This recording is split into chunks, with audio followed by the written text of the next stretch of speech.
আপু তুমি এগুলো কি করছো? আজ বাদে কাল তোমার বিয়ে, আর তুমি আজকে কিনা আমার রুমে এভাবে নগ্ন হচ্ছ। দেখো আপু, কেউ দেখে ফেললে উল্টাপাল্টা কথা বলবে। প্লিজ আপু, এমনটা করিও না। আমি তো এমনটাই চাই, তার জন্যই তো তোর কাছে এসেছি। এখন এদিকে আয়, একটু আদর করে দে। কি বলছো আপু তুমি? তোমার মাথা ঠিক আছে তো? আমি তোমার ছোট ভাই, আর তুমি কিনা আমাকে এসব আজে বাজে প্রস্তাব দিচ্ছ। ছোট ভাই তো কি হয়েছে? তুই তো আর আমার নিজের মায়ের পেটের ভাই নয়, চাচা তো ভাই। তো এসব করাই যায়, এদিকে আয়। তুমি পাগল হয়ে গেছো আপু, তোমার কাছে যাওয়া যাবে না। তুমি এখানে দাঁড়াও, আমি এখনই চাচিমাকে ডেকে আনছি। কই যাবে তুমি সোনা? তোমাকে তো আমি ছাড়ছি না। সবার চোখ ফাঁকি দিয়ে তোমার কাছে এসেছি এত কষ্ট করে। জানি আজকে তোকে যদি আমার আপন করে না পাই, তাহলে আর জীবনে কখনো পাবো না। তাই তুই আর আমাকে আটকাস না। আরে আপু, তুমি বোঝার চেষ্টা করছো না কেন? তুমি আমার বড় আপু, আমি কিভাবে তোমার সঙ্গে এসব করতে পারি? আর আজকে বাদে কালকে তোমার বিয়ে। একটাবার ভেবে দেখেছো আমাদের এই কাজের পরিণাম কি হতে পারে? হয়েছে, তোকে আর বড় বড় কথা বলতে হবে না। এতদিন এতভাবে বোঝানোর চেষ্টা করেছি, তাও তো তুই কিছুই বুঝতে পারিস নাই। সারাক্ষণ অবুঝের মতো রয়ে গেছিস, কিন্তু আজ আর তোকে ছাড়ছি না। দেখো আপু, আমি কিন্তু এখন চিৎকার দেব, তখন দেখো সবাই চলে আসবে, তোমাকে অনেক বকাবকি করবে। দেখি, দে তুই চিৎকার, দেখি কতজন আসে। বাহিরে যে পরিমাণ লাউডস্পিকারে গান বাজছে, মনে হয় না তুই চিৎকার করলে কেউ তোর কথা কিংবা তোর কণ্ঠস্বর শুনতে পারবে। তো বেশি বাড়াবাড়ি না করে যা করতে বলি তাই কর, এতেই তোর ভালো হবে। না হলে আমি কিন্তু জোর করে তোর কাছ থেকে সব নিয়ে নেব। কথাটা বলে নেহা গুটি গুটি পায়ে স্বাধীনের দিকে এগোতে লাগে। স্বাধীন ভয় পেয়ে যায়, সেখান থেকে দৌড়ে দরজার দিকে যেতে লাগে। তখনই নেহা দৌড় দিয়ে স্বাধীনকে ধরে ফেলে, টান দিয়ে নিজের কাছে নিয়ে আসে। স্বাধীনের শরীরে থাকা ঘ্রাণটা নাক দিয়ে নিতে লাগে। এক পর্যায়ে নেহা পাগল হয়ে যায়, স্বাধীনের ঠোঁটের সঙ্গে ঠোঁট লাগিয়ে চুষতে লাগে।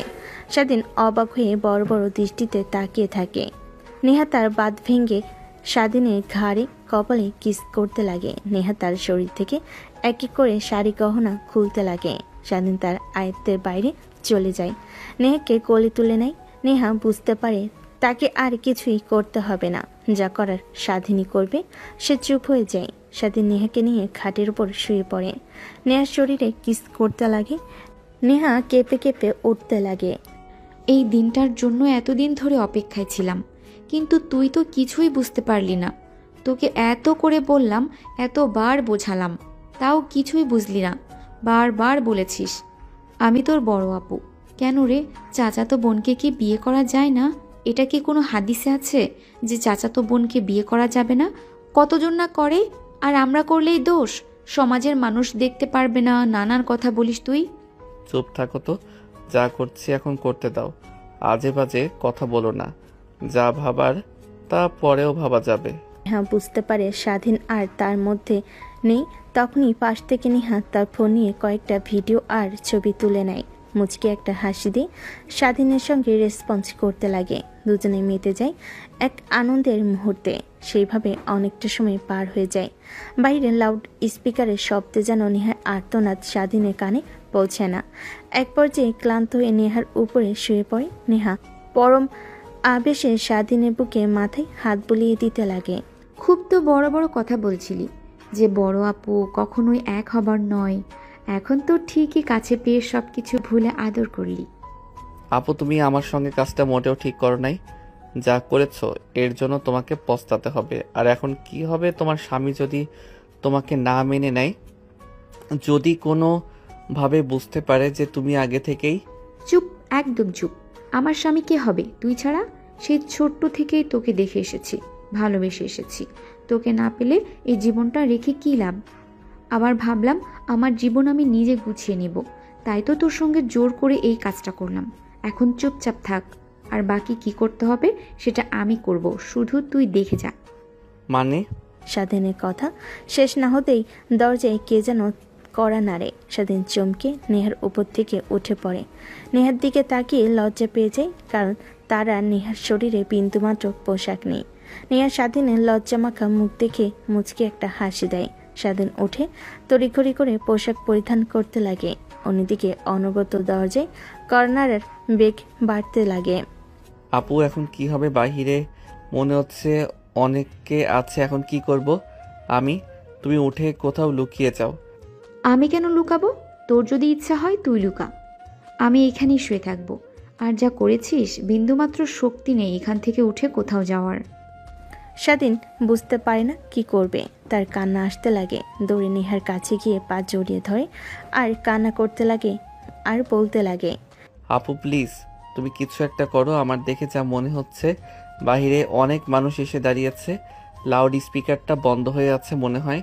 তারা যে তুমি রুমে নেই এটা জেনে গিয়েছে, তাই তারা এখন আমার রুমে আসবে তোমাকে খোঁজার জন্য। প্লিজ কিছু একটা করো। তাহলে তো হয়েই গেল। ভেবেছিলাম অনেক পরিশ্রম করতে হবে, তাই এখন আর কিছুই করতে হবে না। এখন সর এখান থেকে, আর আমি গিয়ে দরজা বাকিটা যা হয় শুধু দেখবি। কি দরজা খুলে দেবে মানে? আপু দেখো, তুমি যা চেয়েছো তা পেয়ে গিয়েছো।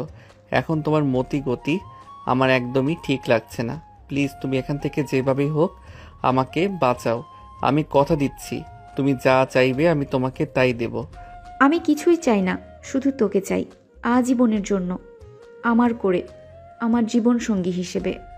আপু তুমি এটা ভালো করে জানো এটা কখনো হবার নয়। তাহলে ছোট মানুষের মতো বারবার এই জিদ ধরো কেন বলো তো? আর একটাবারও ভাবছো কি বাইরের মানুষজন কিভাবে? বাবা মা কি তাদের সামনে গিয়ে দাঁড়াতে পারবে? এই সব কথা তোর আগে ভাবা উচিত ছিল। সব সর্বনাশ করে আমার এখন আবার ভালো সাজা হচ্ছে। দেখ, তোর একটা কথা শুনবো না আমি। আর হ্যাঁ, একটা কথা শোন, আমার প্ল্যান মাফিক সব হয়েছে, এই আর কি। একটু বেশি খাটতে হতো, তা আর করতে হবে না। মানে তার মানে এসব তোমার প্ল্যান ছিল? বাবা, স্বাধীন দরজা খোলে, কখন থেকে দাঁড়িয়েছি, ঘুমিয়ে পড়ছো নাকি? প্লিজ দরজা খোলো। তোমার নেহা আপুকে কোথাও খুঁজে পাচ্ছি না। তোমার রুমে কি এসেছে? কি বলবি বল? তোর আদরের চাচিমা প্রশ্ন করেছে, এখন কি জবাব দিবি? জানি তোর মুখ দিয়ে কিছুই বের হবে না, যা করার আমাকে করতে হবে। এখন একটু আমাকে দাঁড় করিয়ে দে তো। যেভাবে আদর করেছিস ওঠার শক্তিটুকু নেই। আসলে আপু তুমি অনেক সুন্দর অভিনয় করতে পারো। তোমাকে কেন যে চাচা চাচি পড়াশোনা করালো, অ্যাক্টিংয়ের জগতে ঢুকিয়ে দিল না? এখন এত কথা না বলে আমাকে দাঁড় করিয়ে দে আর জামা কাপড় পরিয়ে দে। নেহার কথা মতো স্বাধীন নেহাকে উঠে জামাকাপড় পরিধান করে দেয় আর হাসতে লাগে। এক পর্যায়ে হাসি থামিয়ে নেহার দুপা জড়িয়ে ধরে কান্না করতে করতে বলতে লাগে, আপু প্লিজ তুমি এভাবে সবার সামনে আমাকে ছোট করিও না।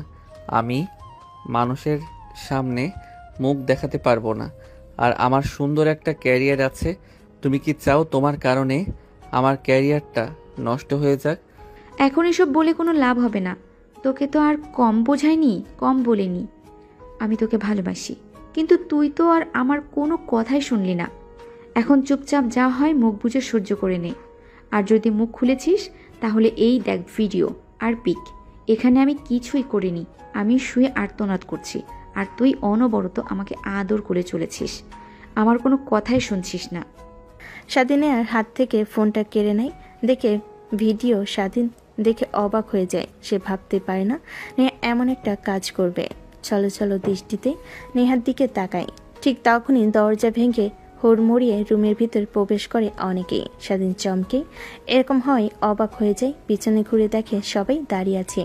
নেহার শরীরে কাপড় এলোমেলো অবস্থা। নেহা সেখান থেকে ন্যাংড়াতে ন্যাংড়াতে স্বাধীনের মায়ের কাছে গিয়ে জড়িয়ে ধরে কান্না করতে করতে বলতে লাগে, মামুনি তোর কি হয়েছে? এভাবে কান্না করছিস কেন? আর স্বাধীন, আমরা যা ভাবছি তা কি সত্যি? ছোট আম্মু, ও কি বলবে? ও তো ছোট ভাইয়ের নামে কলঙ্ক। আমি বলছি তোমার ছেলে আমাকে এই অবস্থা করেছে, আমার সব সর্বনাশ করে ফেলেছে। আমি এখন সবার সামনে কি মুখ দেখাবো? স্বাধীন, নেহা যা বলছে তা কি সত্যি? চাচ্চু, তুমি তো দেখতেই পাচ্ছ রুমের কি অবস্থা, আর আমায় কি অবস্থা করেছে। তারপরেও এমন প্রশ্ন করছো? ও কি স্বীকার করবে নাকি আমার এই অবস্থা করে? আমি এত কান্না করতে করতে বললাম, কিন্তু আমার কান্না ও একটু শুনতে পায় নাই। পৈশাচিক হাসি হেসে আমার উপর ঝাঁপিয়ে পড়েছিল। নেহার কথা শুনে স্বাধীনের বাবা রেগে আগুন হয়ে যায়। প্যান্ট থেকে বেল্ট খুলে স্বাধীনের কাছে এসে মারতে লাগে। স্বাধীন কিছুই বলে না, নিচের দিকে তাকিয়ে কান্না করতে লাগে। নেহার কেন জানি অনেক খারাপ লাগে, কিন্তু কি করবে এখন, কিছু করতেও পারছে না, তার হাত বাঁধা। এক পর্যায়ে স্বাধীনকে মারতে মারতে আধমারা করে ফেলে, মাটিতে লুটিয়ে পড়ে। গা দিয়ে রক্ত বের হতে লাগে। তখনই নেহার বাবা দৌড়ে গিয়ে স্বাধীনের বাবাকে থামিয়ে দেয়। আরে কি করছিস তুই? ছেলেটাকে এভাবে মারছিস, ও তো মরে যাবে। ওর মতো ছেলে মারা গেলে আমাদের কিছুই হবে না। ও কিভাবে পারলো ওর বড় বোনের সাথে এসব কাজ করতে? আর আমাদের ব্যাপারে কি একটুও ভাবলো না ও? এখন মানুষের সামনে গিয়ে কি মুখ নিয়ে দাঁড়াবো? আরে তোকে কিছু ভাবতে হবে না, আর এখানে তো বাইরের কেউ নাই, সবই আমরাই। সবাই শুনে রাখো, এখানে যা হয়েছে সেই বিষয়টা যেন বাইরে না পৌঁছায়। নেহার বাবার কথাই সবাই সায় জানায়। এক এক করে সবাই সেখান থেকে চলে যায়। নেহার বাবা স্বাধীনের কাছে গিয়ে দাঁড় করে, খাটের উপর শুইয়ে দেয়। দেখে পুরো শরীর রক্তে লাল হয়ে আছে। লজ্জা পেয়ে যান। তখন স্বাধীনকে সেখান থেকে উঠে ওয়াশরুমে নিয়ে যান। তারপর বলতে লাগে, আমি আমার ছেলেকে ভালো করে জানি, তুই রেডি হয়ে নিচে আয়। স্বাধীন মাথা নাড়িয়ে হ্যাঁ জানে। গোসল করতে যেই শাওয়ার অন করে। কাটা জায়গায় পানি লাগতে ব্যথায় কাটিয়ে ওঠে। কোনোভাবে গোসল করে বাহিরে বের হয়ে দেখে তার খাটে বিছানার চাদর নতুন। স্বাধীন ভেবে লজ্জা পেয়ে যায়। তারপর জামা কাপড় পরে নিচে খুঁড়িয়ে খুঁড়িয়ে নামে। সবাই স্বাধীনের দিকে তাকিয়ে থাকে। নিচে এসে দেখে নেহা বসে থেকে স্বাধীনের বাবাকে জড়িয়ে ধরে কান্না করছে। স্বাধীনকে দেখে কান্নার বেগ যেন আরো বেড়ে যায় তার। দেখো, যা এখানে হয়েছে তা বাইরে যাবে না, এটা আমি আগেই বলেছি। সবাই আমরাই, কিন্তু আমাদের মানহানি হলে তোমাদেরও মানহানি হবে। আর যাদের সঙ্গে নেহার বিয়ে হবার কথা ছিল তাদের কাছে ফোন করে ক্ষমা চেয়েছে, আর বিয়ে দেবে না সেটাও বলেছি। তারাও রাজি হয়েছে বিষয়টা। আর কাজী সাহেবকে ফোন করেছি, সে এখনই চলে আসবে। তারপর নেহা আর স্বাধীনের দুজনের বিয়ে দিয়ে দেব। আমার উপর কি কারো কোনো দ্বিমত আছে?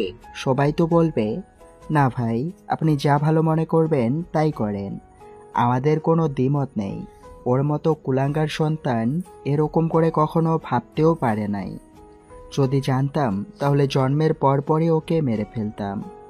স্বাধীন তার বাবার কথা শুনে অনেক কষ্ট পায় বুকে বা পাশটাই চিনচিন করতে লাগে। কিন্তু কি আর করার, সে যা করেছে তার পরিণতি এরকম হবে এটাই ভাবছিল।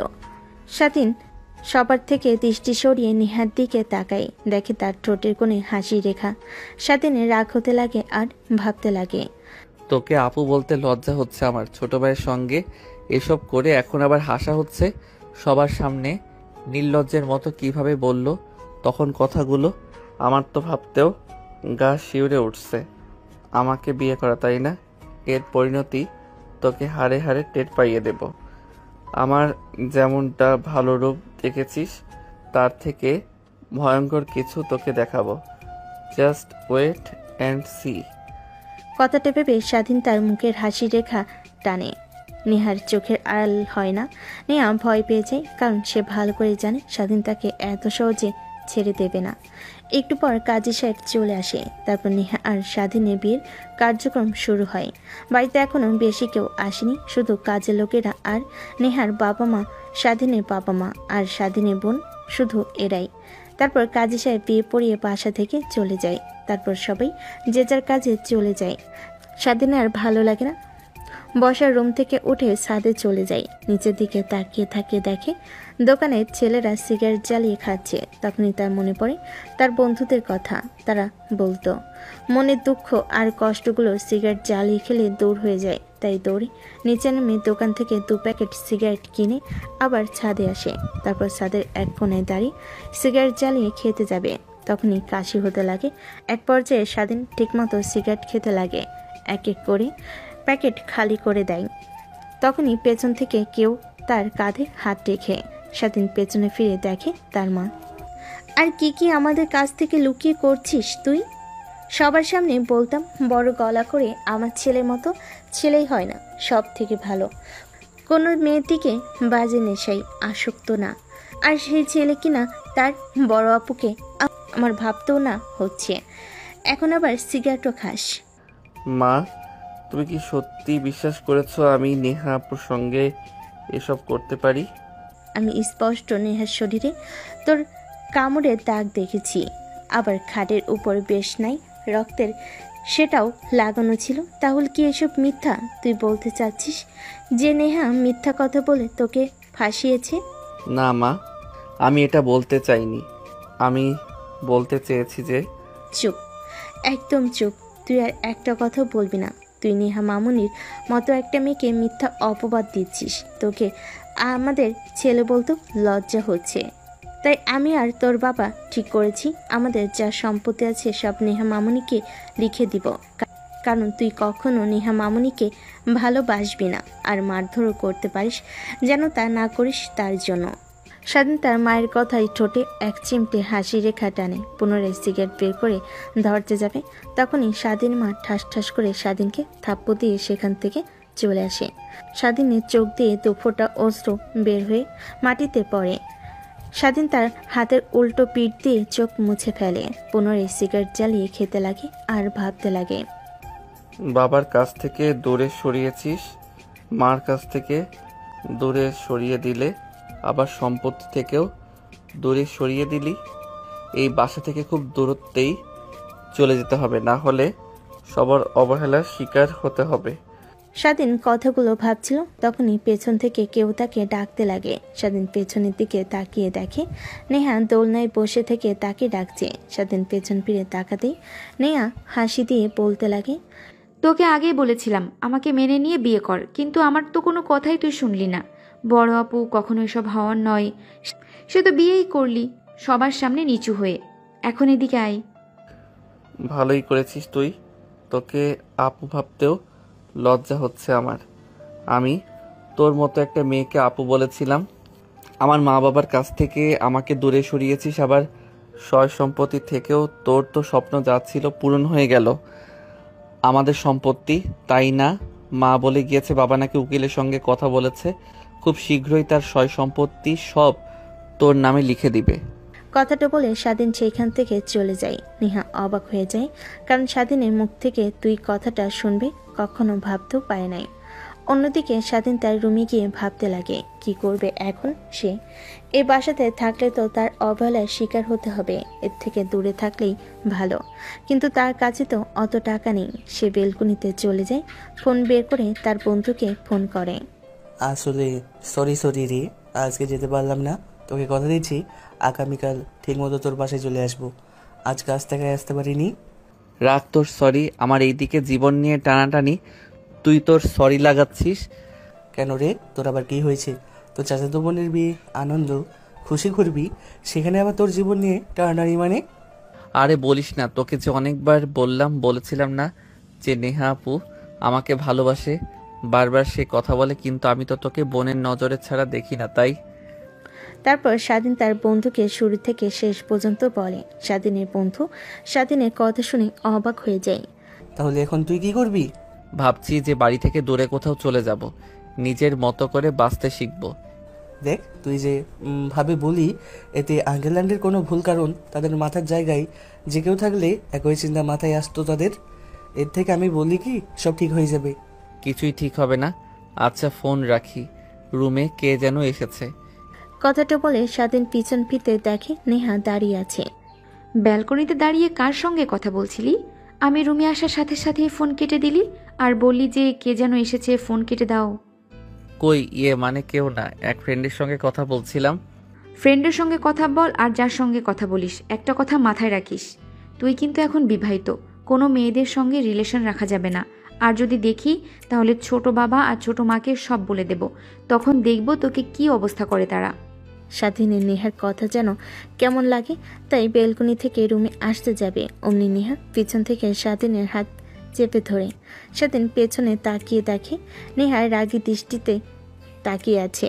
নেহা টান দিয়ে স্বাধীনকে তার কাছে টেনে নিয়ে আসে, গলায় একটা কিস করে নেহা বলে। কথাটা বলে স্বাধীন চলে আসতে যাবে অমনি নেহা স্বাধীনকে পিছন থেকে জড়িয়ে ধরে, ঘাড়ে কিস করে পুনরায় বলতে লাগে, দেখ যা হবার তা হয়েছে। আমি তো তোকে অনেকবার বোঝানোর চেষ্টা করেছি যে আমি তোকে খুব ভালোবাসি, বুঝিসনি। তাই আমার সামনে আর কোনো পথ খোলা ছিল না এই পথ ছাড়া, তাই এই কাজটা করতে বাধ্য হয়েছি। দেখ আমরা চাইলেই এক হতে পারি।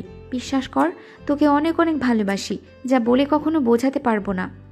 যতটা ভালো আপনি বাসেন তার থেকে বেশি ঘৃণা আমি করি। যতটুকু ভালোবাসা ছিল তাও ঘৃণায় পরিণত হয়েছে আপনার কারণে আপু। চুপ, একদম চুপ। এই মুহূর্তে আর একবার যদি আপু বলেছিস তাহলে তোর এই মুখ সেলাই করে দিব, এই আমি বলে দিলাম। লাগছে।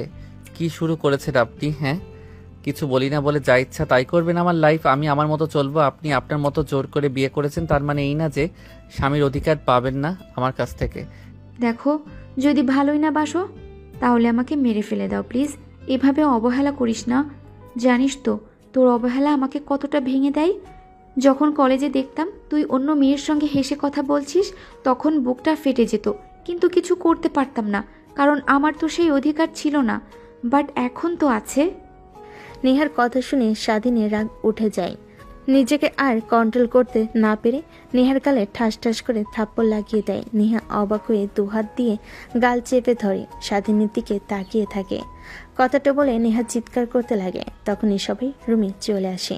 নেহা কান্না করতে লাগে। স্বাধীন হতভম্বর মতো নিচের দিকে তাকিয়ে থাকে। নেক্সট টাইম থেকে যদি আচমকায় আমাকে জড়িয়ে ধরা, হাত ধরা, কিস করা দেখছি তাহলে তোর খবর আছে। বড় আপু বলে এতক্ষণ অনেক জ্বালা সহ্য করেছি, কিন্তু আর নয়। থাপ্পড় মারলি আমাকে, তাই না? ওয়েট, তোকে দেখাচ্ছি। নেহামা, কি হয়েছে তোর? এভাবে চিৎকার করছিস কেন? এই জানোয়ারের বাচ্চাটাকে তোকে মেরেছে? নেহা মাথা দিয়ে হ্যাঁ জানে। স্বাধীনের বাবা রেগে পাশ থেকে লাঠি নিয়ে স্বাধীনকে মারতে লাগে। স্বাধীন কিছুই বলে না। এক পর্যায়ে স্বাধীনের গা দিয়ে রক্ত বের হতে লাগে।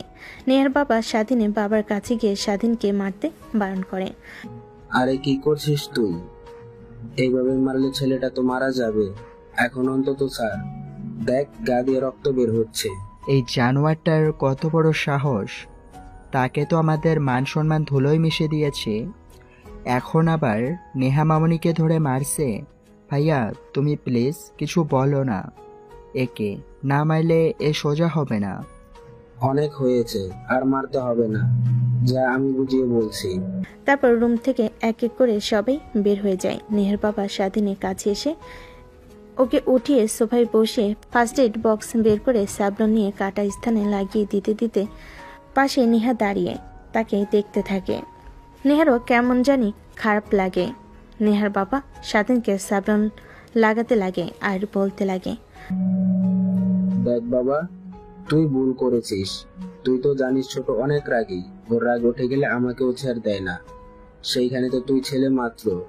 বলি কি বাবা, দেখ, সবকিছু মেনে নিয়ে তোরা সুখে শান্তিতে সংসার কর, এই কামনাই করি। কথা বলতে লাগে আর স্যাবলন দিয়ে পরিষ্কার করতে লাগে। স্বাধীন চোখ বন্ধ করে মনোযোগ দিয়ে কথা শুনতে লাগে। সে ভালো করে বুঝে ফেলেছে এই একটা দিনে এই বাড়িতে থাকলে তার আর বেঁচে থাকতে হবে না, মৃত মানুষের মতো থাকতে হবে। নেহার বাবা বের হয়ে যেতে গিয়েও রুমে এসে নেহার গালে ঠাস ঠাস করে থাপ্পড় লাগিয়ে দেয়। নেহা অবাক হয়ে তার বাবার দিকে তাকিয়ে থাকে। স্বাধীন সেই দিকে তাকায়। নেহার বাবা বলে, তুই কাজটা একদমই ঠিক করিস নাই। ছোট ভাইয়ের সঙ্গে এইভাবে নোংরামি কাজটা, ছি, আমার ভাবতেও অবাক লাগছে। তুই আমার মেয়ে বলে এখনো আমি কাউকে বলি নাই। আর হ্যাঁ, আমি দরজার বাইরে থেকে কান পেতে সবকিছু শুনছিলাম। ভেতরে কি কথা উপকথন হয়েছিল, কিন্তু আমি কাউকে বলিনি, কারণ সেটা না হয় আমি আর না বললাম। আর এখন শোন, স্বাধীনকে না রাগিয়ে ভালো যেহেতু বাসিস তাহলে একসঙ্গে থাক। কথাটা বলে নেহার বাবা নেহাকে রাগ দেখিয়ে রুম থেকে বের হয়ে যায়। নেহা দরজা লাগিয়ে খাটে এসে শুয়ে থেকে ভাবতে লাগে, বাবা তো ঠিকই বলেছে, যেহেতু আমি ভালোবাসি তার হাজার অবহেলা, হাজারটা ভুল আমাকে মাথা পেতে মেনে নিতে হবে। সামান্য থাপ্পড় মারায় চিৎকার দিয়ে সবাইকে একত্র করে মার খাওয়ালে সেটা কখনো ভালোবাসা হয় না। ধ্যাত, আমার এখন নিজের কাছে নিজেরই খারাপ লাগছে। কেন যে তখন রেগে গিয়ে চাচা চাচিকে ডাকলাম। স্বাধীনের কাছ থেকে ক্ষমা চাইতে হবে। কথাটা বলে নেহা খাট থেকে উঠে দেখে স্বাধীন রুমে নেই, দরজাটাও লাগানো। বেলকনিতে তাকিয়ে দেখে সিগারেটের ধোঁয়া উঠছে। নেহা খাট থেকে উঠে বেলকনির কাছে গিয়ে দেখে স্বাধীন সিগারেট খাচ্ছে আর আকাশের দিকে তাকিয়ে আছে। তখনই নেহা গিয়ে পাশে দাঁড়ায়। স্বাধীন, আই এম রিয়েলি সরি। আমি ভাবতে পারিনি ছোট আব্বু এসে তোমাকে এভাবে মারবে। হা হা, এখন সান্ত্বনা দিতে হবে না। সত্যি আই এম সরি, আমি আমার ভুল বুঝতে পারছি। আচ্ছা, একটা প্রশ্নের উত্তর দিতে পারবি? একটা মেয়ে কান্না করতে করতে যদি 1000টা মিথ্যা কথা বলে সেটা সত্যি হয়ে যায়, আর একটা ছেলে যদি মৃত্যুর সময়ও মুখ দিয়ে একটা সত্যি কথা বের করে তাও সেটা মিথ্যা হয়ে যায়, কেন বলতে পারবে? জানি তোর কাছে আর কোনো উত্তর নেই। আচ্ছা, তুই তো ছোট থেকে বিদেশে লেখাপড়া করতে দেশে এসেছিস, 8 বছর হলো। আচ্ছা, এই 8 বছরে কি কখনো তুই আমাকে দেখেছিস কোনো মেয়েকে গায়ে হাত দেওয়া, কোনো মেয়ের সঙ্গে খারাপভাবে কথা বলা, বাজে ব্যবহার করা? না তো, এইসব দেখিনি। তার জন্যই তো আমি তোর উপর দুর্বল হয়ে পড়েছি। কারণ এই জেনারেশনে এসেও একটা ছেলে কিভাবে মেয়েদের থেকে দূরে থাকতে পারে। কিন্তু এখন দেখবি এক ভিন্ন স্বাধীনকে, যার পিছে পিছে ঘুরবে 1000টা মেয়ে, তাদেরকে নিয়ে শুয়ে থাকবো। তুই শুধু দেখবি। শুয়ে থাকবি মানে? কেন বুঝতে পারছিস না? তোকে আজকে যেভাবে আদর করেছি ঠিক ওইভাবে ওই মেয়েদেরকেও আদর করব। যেখানে ভালো মানুষের ভাত নেই সেখানে ভালো মানুষ হয়ে থাকাটা বোকামি মাত্র। দেখ, একদম আবোল তাবোল কথা বলবি না। আমি তোকে ভালোবাসি, তুই আমার স্বামী। তোর যা করার ইচ্ছা আমার সঙ্গে করবি। কোনো অন্য মেয়েদের দিকে কেন তাকাচ্ছিস তুই? কোনো মেয়েদের দিকে যদি তাকাচ্ছিস তাহলে তোর চোখ আমি উপড়ে ফেলবো। ও মা, তাই? তোর কথা শুনে আমি ভয় পেয়ে গেছি। শোন, তোর জন্য যতটুকু ভালোবাসা ছিল, যতটুকু শ্রদ্ধা ছিল, সব আজ মাটিতে মিশে গিয়েছে। আর একটা কথা, তুই অভিনয় শুরু করতে পারিস, ভালো কিছু করবি লাইফে। চুপ, একদম চুপ। কথাটা বলেই কান্না করতে থাকে নেহা। স্বাধীনকে পিছন থেকে চেপে ধরে। স্বাধীন সিগারেট হাতে নিয়ে টানতে লাগে আর হাসতে লাগে। এক পর্যায়ে সিগারেটটা পায়ের নিচে ফেলে পিষে নেহাকে ঘুরিয়ে ঠাস ঠাস করে থাপ্পড় লাগিয়ে দেয়। দুই গালে স্পষ্ট 5 আঙ্গুলের ছাপ দেখা যাচ্ছে। যত রাগ ছিল সব রাগ যেন পড়েই নেহার উপরে মিটিয়েছে। ও সরি আপু, সরি, থাপ্পড় মেরেছি। এখন তো আবার বাবাকে কান্না করতে করতে ডাকবেন, আবার এসে আমাকে মারবে তো? যা, বাবাকে গিয়ে ডেকে নিয়ে আয়। আমাকে যত ইচ্ছা তত মারো, দাও প্লিজ। আমার কাছ থেকে দূরে দূরে থেকো না, আমি বেঁচে থেকেও মারা যাব। দেখ, তুই এখানে থাক, আসলাম একটু শান্তিতে থাকার জন্য, তাও তুই এসে অশান্তি শুরু করলি। কথাটা বলে স্বাধীন রুমে চলে আসে। মাঝখান দিয়ে কোল বালিশ দিয়ে পাশ ফিরে ঘুমিয়ে পড়ে। অন্যদিকে নেহা বেলকনি দাঁড়িয়ে কান্না করতে লাগে। চোখের অশ্রু হাত দিয়ে মুছে আনমনেই ভাবতে লাগে। না নেহা, না, এভাবে হাল ছেড়ে দিলে চলবে না। তুই যে কাজ করেছিস, ওর জায়গায় অন্য কোনো ছেলে থাকলে একই কাজ করত। আমাকে ওর মনে জায়গা করে নিতে হবে, ভালোবাসা দিয়ে সব অভিমান দূরে সরিয়ে দিতে হবে। কথাটা ভাবতে ভাবতে নেহা রুমে আসে। দেখে স্বাধীন বাচ্চাদের মতো ঘুমাচ্ছে। অনেক ইচ্ছে করে স্বাধীনকে চুমু খেতে, যে কথা সেই কাজ। নেহা এসে স্বাধীনকে কিস করতে যাবে, ঠিক তখনই স্বাধীন চোখ মেলে তাকে নেহার গলায় হাত দিয়ে চেপে ধরে। নেহা চোখ মেলে তাকে অবাক হয়ে যায়। একটু পর স্বাধীন নেহাকে ছেড়ে দিলে নেহা গলা চেপে ধরে ফুলরে বসে থেকে কাশতে লাগে। পাগল নাকি? এইভাবে কেউ গলা চেপে ধরে? আর একটু হলেই তো মারা যেতাম। তোকে যদি দেখছি আমার কাছে আসার, তাহলে এরপর থেকে এই হালই তোকে করব। কথাটা বলে স্বাধীন অন্য পাশ ফিরে ঘুমিয়ে পড়ে। অন্যদিকে নেহা কাশতে কাশতে পানি খেয়ে নিজেকে স্বাভাবিক করে খাটে এসে শুয়ে পড়ে। অন্যদিকে ছোট, তোকে আর কত বলবো, নিজের রাগকে কন্ট্রোল কর। ছেলেটাকে তো এভাবে মারা তোর একদমই ঠিক হয়নি। তখন একবার মেরে রক্তাক্ত করে ফেলেছিলি, এখন এই একই করেছিস, আর এভাবে মারলে তো মারা যাবে। মারা যাক, ওর মতো ছেলে থাকার থেকে না থাকাই ভালো। যে ছেলে কিনা নিজের চাচাতো বোনকে ধর্ষণ করতে পারে, তাকে আর কি করব। ছোট, তুই কিন্তু ভাই, আপনি স্বাধীন হয়ে কোনো কথা বললেন না। ও দেখছেন কতটা চেঞ্জ হয়ে গিয়েছে। আজকে আমি দেখি সাথে সিগারেট খাচ্ছে, আরও আমাদের চোখের আড়ালে কি কি করে আল্লাহ ভালো জানে। কি সত্যি? হ্যাঁ, সত্যি নাই তো কি। আমি তো দেখে অবাক হয়ে গিয়েছিলাম, কিন্তু স্বাধীনের চোখে কোনো ভয় দেখতে পাইনি আমি। তাই আমি আর আপনার ছোট ভাই সিদ্ধান্ত নিয়েছি, আমাদের যা সম্পত্তি আছে সব নেহা মামুনিকে লিখে দিব। তখন দেখবেন ঠিক সম্পত্তির লোভে নেহা মামুনিকে ভালোবাসতে শুরু করবে। কি বলেন ভাবি? এসব স্বাধীনের বাবা যদি জানতে পারে তাহলে তো অনেক কষ্ট পাবে। তার মা বাবা কি নাম তার বড় ভাইয়ের মেয়েকে সবকিছু লিখে দিচ্ছে। কষ্ট পাক আর যাই হোক, ভাবি আমি যেহেতু একবার সিদ্ধান্ত নিয়েছি তাহলে তাই করব। আপনাদের কথা আমি শুনছি না। কথাটা বলি স্বাধীনের বাবা মা সেখান থেকে উঠে তাদের রুমে চলে যায়। নেহা বাবা চিন্তিত হয়ে মাথায় হাত দিয়ে সেখানেই বসে থাকে। তোমার আবার কি হলো? রুমে চলো, অনেক রাত হয়ে গিয়েছে, ঘুমাবে। চোখে ঘুম আসছে না একটু? তোমার মেয়ের শুধু কথা ভাবছি আমি। মানে? নেহার বাবা নেহার মাকে সব কথা খুলে বলে। নেহার মা অনেকটা অবাক হয়ে যায়, কি করবে বুঝতে পারে না। চিন্তিত হয়ে নেহার বাবাকে বলে, তাহলে এখন কি করবে? সব কথা ছোট ভাইকে জানানো উচিত, কারণ স্বাধীনকে এভাবে অবহেলা করলে ছেলেটা কখন কি করে ফেলে। না, কিছু বলা যাবে না, তখন আমাদের মেয়েরই সম্মান নষ্ট হবে। ছোট ভাইয়ের সামনে কি মুখ নিয়ে দাঁড়াবো আমি, বলো? আবার যদি জানতে পারে যে যার জন্য তার নিজের ছেলেকে অবহেলা করেছে সেই মেয়েটাই আসল দোষী, তখন তারা নিজেরাই নিজেদের মধ্যে ভেঙে পড়বে। তুমি একদমই ঠিক বলেছ। নেহার মা আর বাবা দুজনেই কথা বলে অনেকক্ষণ। একটু পর তারা তাদের রুমে চলে যায়। অন্যদিকে নেহাও ঘুমিয়ে পড়ে। পরের দিন সকালবেলা স্বাধীনের ঘুম ভেঙে যায়। পানির ছিটা লাগায়, দেখে নেহা ড্রেসিং টেবিলের আয়নার সামনে দাঁড়িয়ে চুলগুলো হেয়ার ড্রাই করছে। স্বাধীন বেশ কিছুক্ষণ নেহার দিকে তাকিয়ে থাকে। নিজের চোখ সরিয়ে স্বাধীন উঠে ওয়াশরুমে চলে যায়। গোসল করে বাইরে এসে দেখে নেহা তার ব্রা হুকটা পিছন থেকে লাগাতে পারছে না। স্বাধীন সেই দিকে তাকিয়ে তার ওয়ার্ড্রোব থেকে পোশাক বের করে পরিধান করতে থাকে। ঠিক তখনই নেহা সামনের দিকে তাকিয়ে বলে, দেখলে মুখটা লাগাতে পারছি না, লাগিয়ে দিলেই তো পারো। এইভাবে দেখিও না, দেখার ভান ধরার মানে কি? স্বাধীন চুপ থেকে কাজ করতে লাগে। নেহার কাছে এসে বলতে লাগে, কি হলো, কথা কানে যাচ্ছে না নাকি? সে কখন থেকে বলছি মুখটা লাগিয়ে দিতে, দেখেও না দেখার ভান করে আছো, শুনেও না শোনার মতো হয়ে আছো। কে তুই হ্যাঁ যে তোর কথা মতো শুনবো আমি? শর্ত এখানে থেকে মাথা খাস না। কথাটা বলে স্বাধীন নেহাকে ধাক্কা দেয়, খাটের উপর পড়ে যায়।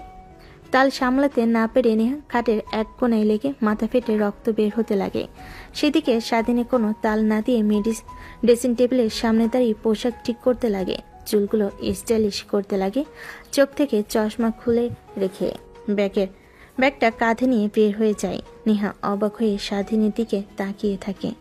অন্যদিকে নেহার বাবা মা স্বাধীনের বাবা মা নিচে রুমে বসে কফি খাচ্ছিল। এমন সময় স্বাধীন কাঁধে ব্যাগ নিয়ে বের হতে সেদিকে নজর যায়। স্বাধীনকে পরিবর্তন হতে দেখে সবাই অবাক হয়ে যায়। সবার চোখে যেন সানা পড়ে। যে ছেলে কিনা কলেজে যেত চশমা চোখে, চুলগুলো একদিকে করে, সাদা শার্ট কালো প্যান্ট পরে, সেই ছেলে কিনা আজকে পুরো ভিন্ন। চোখে কালো চশমা, চুলগুলো স্টাইল করা, গলায় স্বর্ণের chain, shirt stylish, pant stylish পায়ে স্নিকার্স। এসব দেখে যেন অবাক হয়ে যায়। তখনই পিছন থেকে তড়িঘড়ি করে নেহা নিচে নামে। নেহার মা আর স্বাধীন মা দুজনেই দৌড়ে গিয়ে নেহার কপাল চেপে ধরে। মা, কি হয়েছে তোমাদের? এভাবে কপাল চেপে ধরলে কেন? ছাড়ো, কলেজের জন্য লেট হয়ে যাচ্ছে। কপাল চেপে ধরেছি কি, আর সাথে কপাল ফেটে রক্ত বের হচ্ছে, সেদিকে কোনো হেলদোল নেই। কই দেখি রক্ত বের হচ্ছে। কথাটা বলে নেহা কপালে হাত দিয়ে দেখে রক্ত বের হচ্ছে। তখনই স্বাধীনের বাবা দৌড়ে আসে। মামনি ঠিক আছো তুমি? কপাল ফেটে রক্ত বের হচ্ছে আর সেই দিকে তোমার কোনো হেলদোল নেই? তার মানে স্বাধীন আবার তোমাকে মেরেছে? না ছোট আব্বু, মনে হয় ওয়াশরুম থেকে বের হবার সময় শাওয়ারের সঙ্গে লেগে কেটে গেছে। আচ্ছা 5 মিনিট তুমি এখানে দাঁড়াও, আমি শ্যাভলন নিয়ে আছি, ব্যান্ডেজ করতে হবে, নাহলে ইনফেকশন হতে পারে। কথাটা শুনে স্বাধীন মুচকি একটা হাসি দেয় আর মনে মনে ভাবতে লাগে, নিজের ছেলেকে মেরে রক্তাক্ত করে ফেলে আসার সেইখানে কিনা অন্যের মেয়ের মাথায় একটু কাটা দেখে স্যাবলন করতে হবে না, হলে ইনফেকশন হতে পারে। কি আজব দুনিয়া। কথাটা ভেবেই হাসতে হাসতে বাহিরে বের হয়। গাড়ি না নিয়ে গ্যারেজ থেকে হুন্ডা বের করে দেখে ময়লা লেগে আছে। তারপর কাজের ছেলেকে ডাক দিয়ে পরিষ্কার করতে বলে।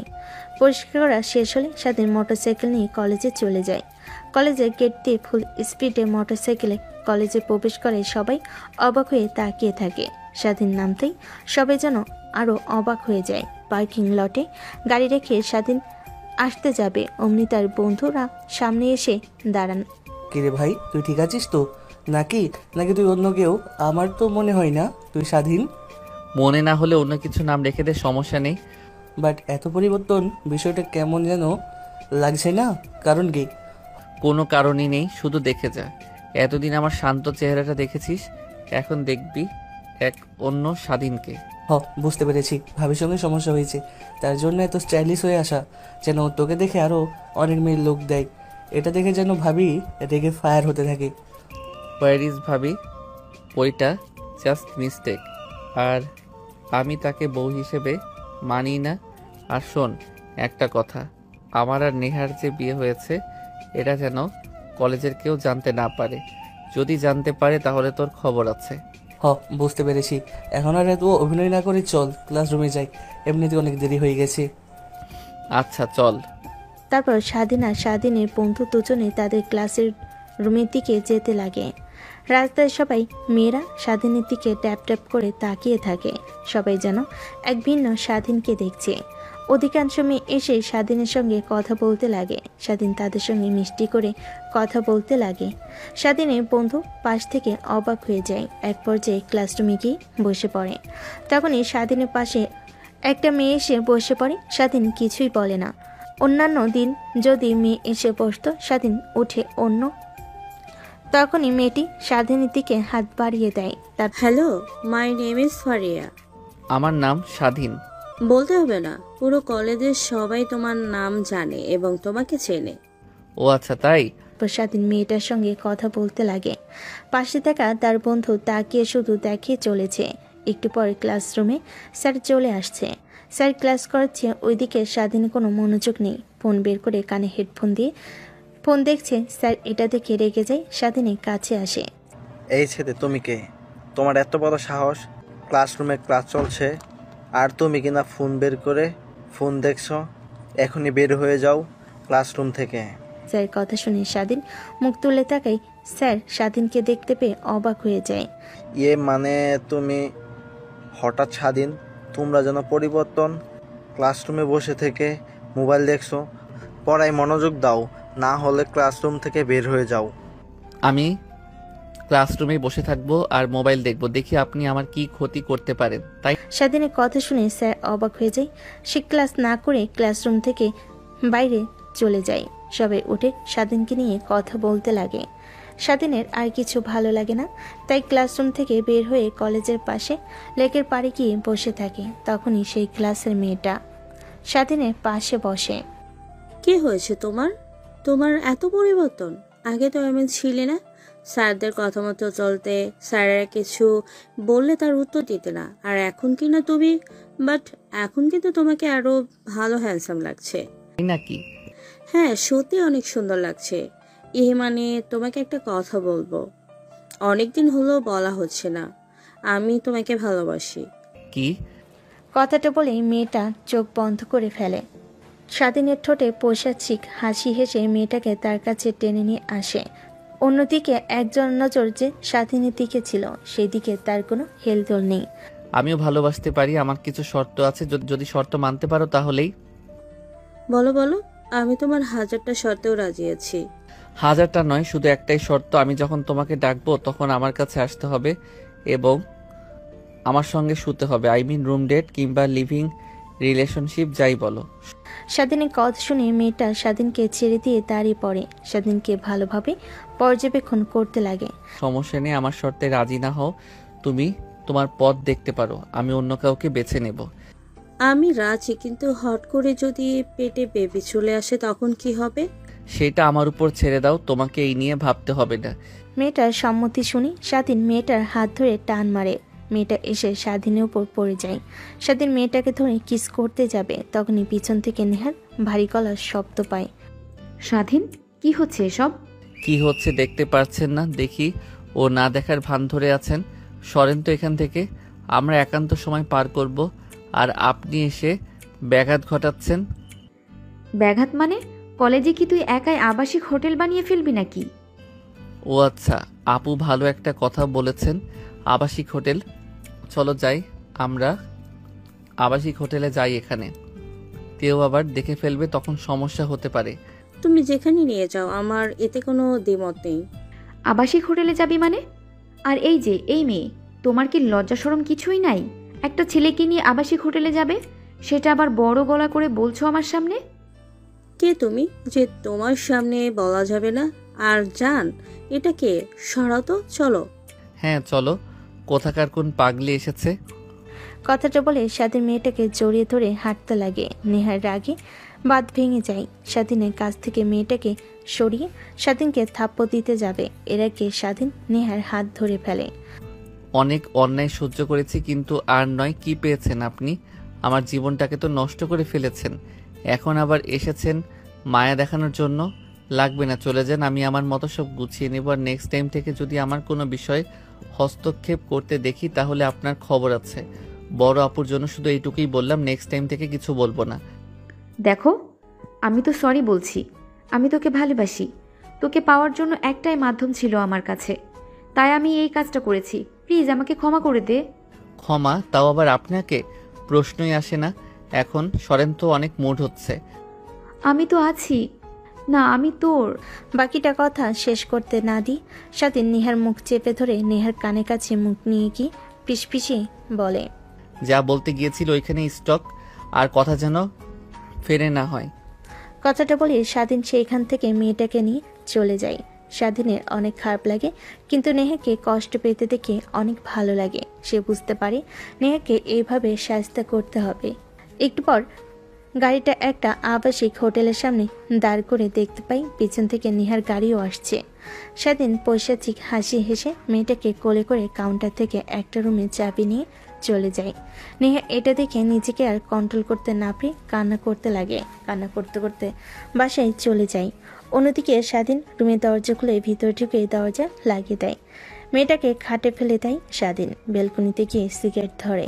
স্বাধীন সিগারেট খাচ্ছিল আর বাইরের দিকে তাকিয়েছিল।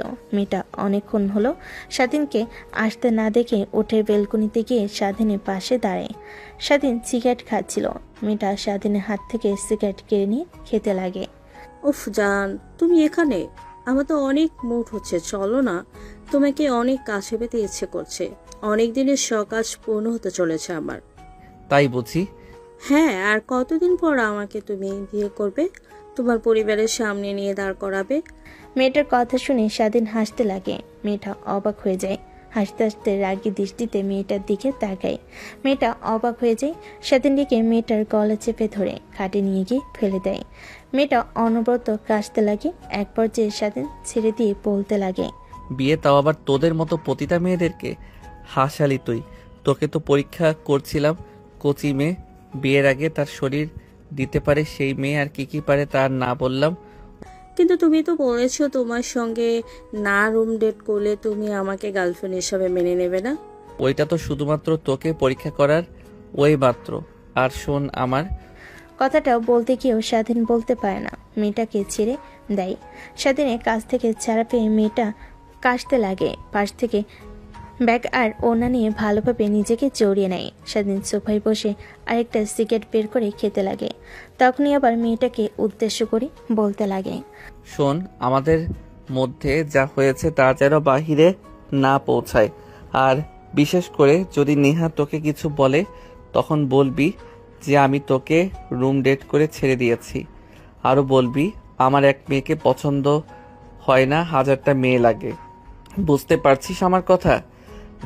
বুঝতে পারছি, আমাকে যেতে দাও। যেতে তো তোকে দেবই, কিন্তু কোনোভাবে যদি নেহা বুঝতে পারে তোর সঙ্গে আমি কিছুই করিনি তাহলে ওই দিনই হবে তোর শেষ দিন। স্বাধীনের কথা শুনে মেয়েটা ভয় পেয়ে যায়। ভয়ে কাঁপতে লাগে। এক পর্যায়ে স্বাধীন সিগারেটটা পায়ের নিচে ফেলে পিছে শার্ট পরে হোটেল থেকে বের হয়ে যায়। পিছু পিছু মেয়েটা ভয়ে কাঁপছে। শুধুমাত্র পাশে থাকা অনেকেই এটা দেখে হাসছে, কিন্তু কেউ কিছু বলার সাহস পাচ্ছে না। একটু পর গাড়ি করে স্বাধীন মেয়েটাকে নিয়ে আবার কলেজে চলে আসে। কলেজে এসে স্বাধীন লেকের পাড়ে বসে থাকে আর ভাবতে লাগে, আমি যা করছি আসলে কি সত্যি করছি? যদি কোনো ভয় পেয়ে মা বাবা জানতে পারে তারা কতটা কষ্ট পাবে, আর তারা কষ্ট পেলে আবার কি যে বাবা তার ছেলেকে মারতে মারতে রক্তাক্ত করে ফেলে, তার কষ্ট আমার কিছু যায় আসে না, কিন্তু নেহার কষ্ট পাওয়া দেখে আমার এত ভালো লাগলো কেন? এভাবেই তো কষ্ট দিতে হবে। স্বাধীন কথাগুলো ভাবছিল, তখনই স্বাধীনের পাশে তার বন্ধু এসে বসে। স্বাধীনের কাঁধে হাত রাখে। দেখ, তুই যা শুরু করেছিস তার ফল একদমই ভালো হবে না। আমি বুঝতে পারছি নেহা আপু ভুল করেছে, কিন্তু তার দিক থেকে দেখলে সে ঠিক করেছে, কারণ তোকে পাবার একবার তো শেষ রাস্তায় ছিল এভাবে তোকে বিয়ে করার। আমি বলি কি, তুই নেহা আপুকে নিয়ে সুখে থাক।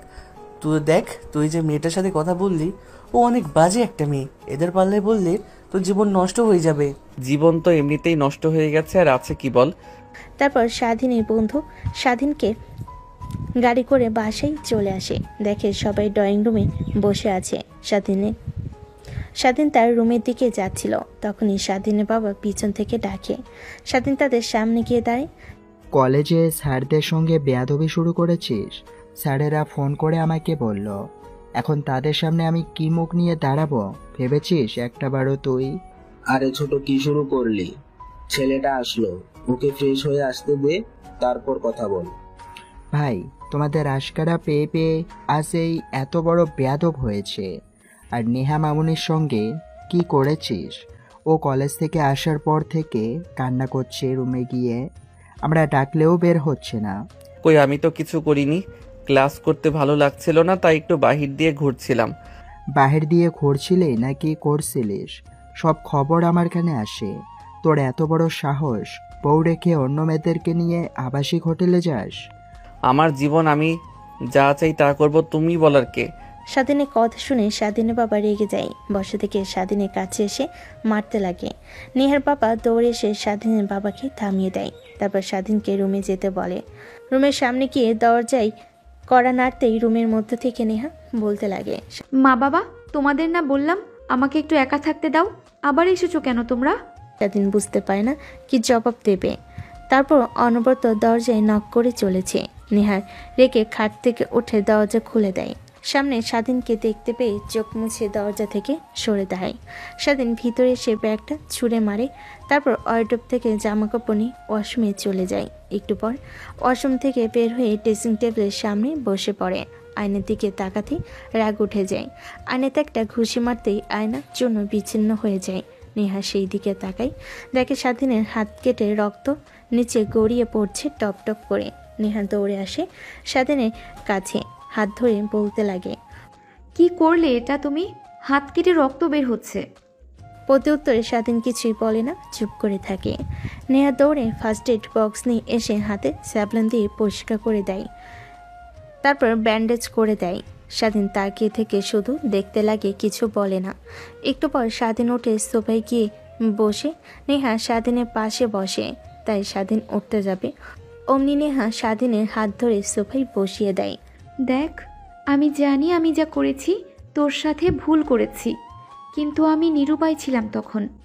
আর আমি একটুও ভাবিনি যে তোর মনে আমার জন্য একটুও ভালোবাসা নেই। আমি মিথ্যা ছিলাম। বুঝতে পারছি, শুধু শুধু তোর জীবনে কাল হয়ে দাঁড়িয়েছি আমি। তুই যদি চাস আমি তোকে ডিভোর্স দিয়ে দেব। তখন তোর এই মেয়েটা কি যেন নাম, ফারিয়া, ওর সঙ্গে সুখে শান্তিতে থাকতে পারবি। দেখ, এমনিতে অনেক করেছিস আমার জন্য, আর করতে হবে না। তখন আবার বাবারা বলবে আমি তোকে জোর করেছি আমাকে ডিভোর্স দেওয়ার জন্য। এর থেকে চুপচাপ থাক, তুই তোর মতো, আমি আমার মতো। কিন্তু আমি পারবো না নিজের স্বামীকে অন্য মেয়েদের সঙ্গে দেখতে। স্বাধীন কিছুই বলে না, বেলকনিতে চলে যায়। সিগারেট ধরিয়ে খেতে লাগে। একটা জিনিস কেন যেন স্বাধীনের কষ্টগুলোকে একটু হলেও দূর করতে পারে। সিগারেট খাওয়া হলে রুমে এসে দেখে নেহা কাজ পরিষ্কার করছে। স্বাধীন খাটে গিয়ে ঘুমিয়ে পড়ে। অনেক রাতে স্বাধীনের ঘুম ভাঙে। অন্যদিকে সবাই খাবার টেবিলে খাবার খাচ্ছিল। দেখ, তুই দিন দিন ছেলেটার সঙ্গে যা করছিস একদমই ঠিক করছিস না। ভুল করেছে, তার প্রায়শ্চিত্ত পাচ্ছেও। তোর শাসন আর মারের কারণে ছেলেটা নিজেকে পরিবর্তন করে ফেলেছে। হয়েছে ভাই, তুমি আর কিছু বলো না।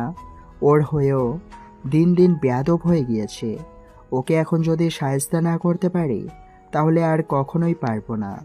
তারপরেও ছেলেটার সঙ্গে বেশি বেশি করা হয়ে যাচ্ছে। আর নেহা, স্বাধীন কি ডেকে আনবি না? অনেক কয়টা দিন হয়ে গেল ছবিটা আমাদের সঙ্গে একই টেবিলে বসে খাবার খায়। মা, ও ঘুমাচ্ছে, তাই আর ডাক দিয়ে ডিস্টার্ব করি নাই, ঘুমাক। আচ্ছা, বুঝতে পারছি। তাহলে স্বাধীনের জন্য কষ্ট করে খাবার বেড়ে নিয়ে যাস। ঘুম থেকে উঠলেই বিষ খেয়ে নেবে ছেলেটা। সকালেও কিছু খায় নাই, দুপুরেও কিছু খায় নাই। ঠিক আছে মা। তারপর খাবার খাওয়া শেষ করে নেহা একটা প্লেটে খাবার নিয়ে রুমে আসে। দেখে স্বাধীন খাটের উপর নেই, বেলকনিতে ধোয়া উঠছে।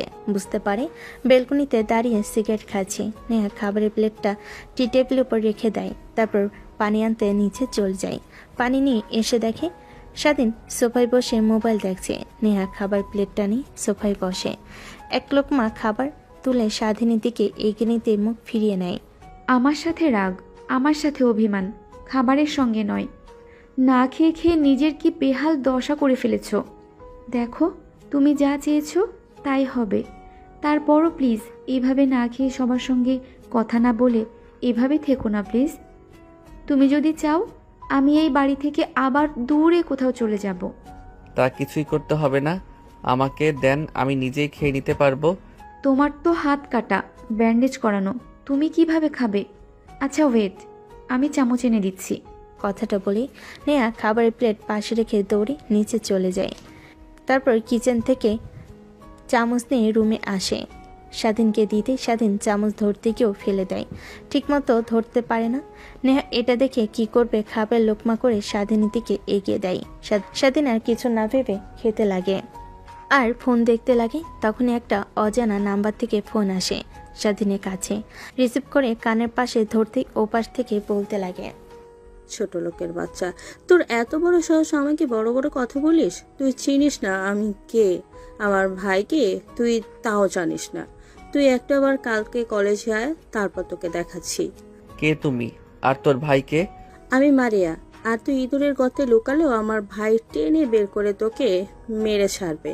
আর আমার ভাইকে জানিস, এই শহরের নামকরা মাফিয়া ইমরান শিকদার। ও তুই?